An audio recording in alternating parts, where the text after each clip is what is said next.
हे श्री कृष्ण, अर्जुन के प्यारे सखा, हे यदुवंश शिरोमणे, आप पृथ्वी के भार रूप राजवेशधारी दैत्यों को जलाने के लिए अग्नि हैं। आप दुष्टों को जलाने के लिए अग्नि हैं। आपकी शक्ति अनंत है। हे गोविंद, आपका यह अवतार गौ ब्राह्मण और देवताओं का दुख मिटाने के लिए हुआ है। गौ ब्राह्मण साधुओं और देवताओं को रक्षा के लिए, उनका दुख नष्ट करने के लिए आपने अवतार लिया।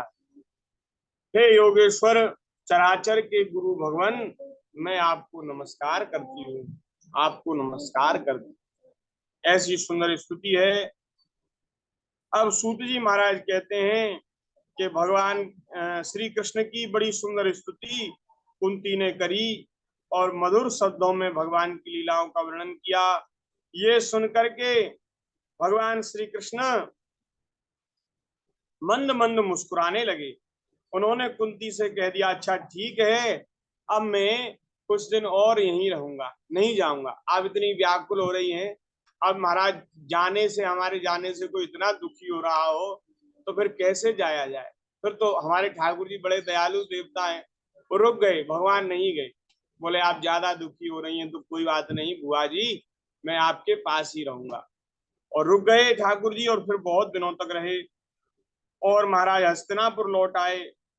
और जब बहुत दिनों के बाद सभी से विदा लेकर के जब भगवान द्वारिका जाने लगे, तो अब की बार युधिष्ठिर ने भगवान के हाथ पकड़ लिया। अब दोनों हाथ भगवान के अपने हाथों में लेकर के युधिष्ठिर जी ने कहा, श्री कृष्ण,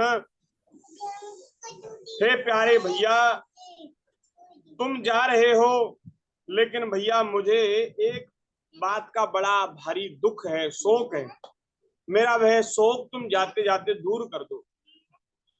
तो सूत जी कह रहे हैं, महाभारत के युद्ध में जो नरसंहार हुआ, लाखों की संख्या में जो मनुष्य वीर गति को प्राप्त हुए, तो उस बड़ी भारी नरसंहार का जो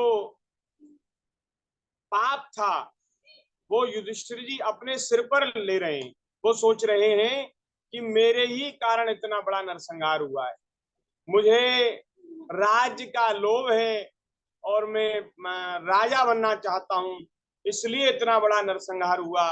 नहीं तो महाराज कौरव अपने ही भाई तो थे, दुर्योधन अपना ही तो भैया है, वो राज्य करता, हम जंगलों में रहते, कोई बात नहीं थी। लेकिन हमारे मन में राज्य भोगने की इच्छा थी, इसलिए इतना बड़ा नरसंहार महाभारत युद्ध के रूप में हुआ, और ये सब मेरे ही कारण हुआ। इस बड़े भारी पाप को मैं किसी भी धर्म कर्म से, पुण्य से नहीं नष्ट कर सकता। और उस समय श्री युधिष्ठिर जी महाराज बड़े मोहित हो रहे हैं। भगवान श्री कृष्ण उनको अनेकों इतिहास कहकर बहुत प्रकार से समझाने की चेष्टा कर रहे हैं, लेकिन उनको सांत्वना न मिली, उनका शोक नहीं मिटा। तब हे ऋषियों, धर्मराज श्री युधिष्ठिर जी को लेकर के भगवान श्री कृष्ण भीष्म पितामह के पास, जहाँ भीष्म पितामह जी महाभारत की रण भूमि में, कुरुक्षेत्र की भूमि में जहाँ महाभारत का युद्ध हुआ, वहां सरसैया पर पड़े हैं। तो कुरुक्षेत्र की यात्रा भगवान ने की युधिष्ठिर के साथ, और युधिष्ठिर जी के साथ उनके सभी भाई, माता कुंती और द्रौपदी जी एवं ब्राह्मण, और महाराज उनके सभी मंत्री और सभी सभासद थे। व्यास जी भी थे और धौम्य नाम के ऋषि भी थे, और भी ब्राह्मण युधिष्ठिर जी के साथ थे। और वे सभी मिलकर के श्री कृष्ण के साथ रथ पर चढ़कर चले हैं। ऐसी उनकी शोभा हो रही है जैसे यक्षों से गिरे हुए स्वयं कुबेर जा रहे हो। अब कुरुक्षेत्र की रणभूमि में पहुंच गए हैं, जहां भीष्म पितामह पृथ्वी पर पड़े हैं। उन लोगों ने जाकर के उनको प्रणाम किया है। हे सोनक जी, उस समय भरतवंशियों के गौरव रूप भीष्म पितामह को देखने के लिए महाराज आकाश में देवता अपने विमानों में चढ़ करके आए हैं, ब्रह्म ऋषि राजर्षि देवर्षि सब वे आए हैं। और उन्होंने महाराज ये अंतिम संवाद है, श्री भीष्म पितामह का जो चरित्र है महाराज, इतना विस्तृत चरित्र है, इनके त्याग की तपस्या की कथा इतनी विस्तृत है, उसको कहने के बहुत समय चाहिए। महाभारत में महाराज इतना गौरवपूर्ण चरित्र श्री भीष्म पितामह का है, वो कहने सुनने योग्य।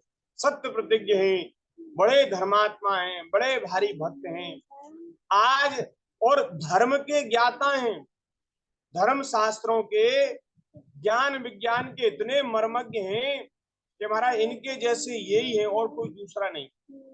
तो इनका अंतिम प्रवचन सुनने के लिए, क्योंकि अब ये भगवान श्री कृष्ण का दर्शन करने के बाद महाप्रयाण की यात्रा करेंगे, परलोक की यात्रा करेंगे, इसलिए सभी देवता ऋषि मुनि महात्मा देवर्षि ब्रह्मर्षि वे सब आकाश में स्थित हो गए हैं, और जो नीचे आए हैं वो नीचे आकर के और वो अपने अपने स्थान पर खड़े हो गए।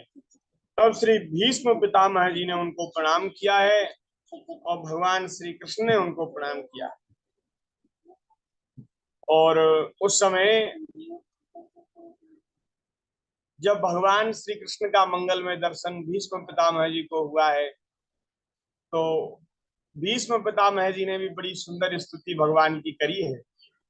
और वहां पांडवों ने, युधिष्ठिर जी ने जो प्रश्न पूछे हैं, उन सभी प्रश्नों के समाधान भीष्म पितामह जी ने करे हैं। तो ये सब चरित्र हम कहेंगे, विस्तार से कहेंगे, लेकिन आज के सत्संग को यहीं विराम करते हैं, क्योंकि एक एक प्रसंग ही लेते रहें। अगर ज्यादा प्रसंग एक साथ कहेंगे तो इतनी बुद्धि हमारा पचा भी नहीं पाएगी, हमारी स्मृति इतनी इतनी तेज नहीं, तीक्ष्ण नहीं, जो सारे विषयों को हृदयंगम कर ले। इसलिए आगे की जो स्तुति है भीष्म पितामह की स्तुति, उसका स्मरण हम कल के सत्र में करेंगे। आज के समायोजन का, सत्संग समायोजन का यही विराम करते हैं, और आगे की चर्चा भगवान की कृपा से यथामति यथा समय हम कल करेंगे। और यही 5, सवा 5 बजे का समय रहेगा। अपने व्यस्त दिनचर्या में से आप समय निकालते हैं, हमारे कृपा करते हैं, हम आपके आभारी हैं। और इसी प्रकार से आप अपना प्रेम स्नेह का बनाए रखें, जिससे हम जैसे जीव को, समाधि कुटिल कलिमल ग्रसित जीव को भी कुछ सत्संग का सौभाग्य मिल जाए। बड़ी भगवान की कृपा है। आप सबको हम प्रणाम करते हैं। जय श्री राधे।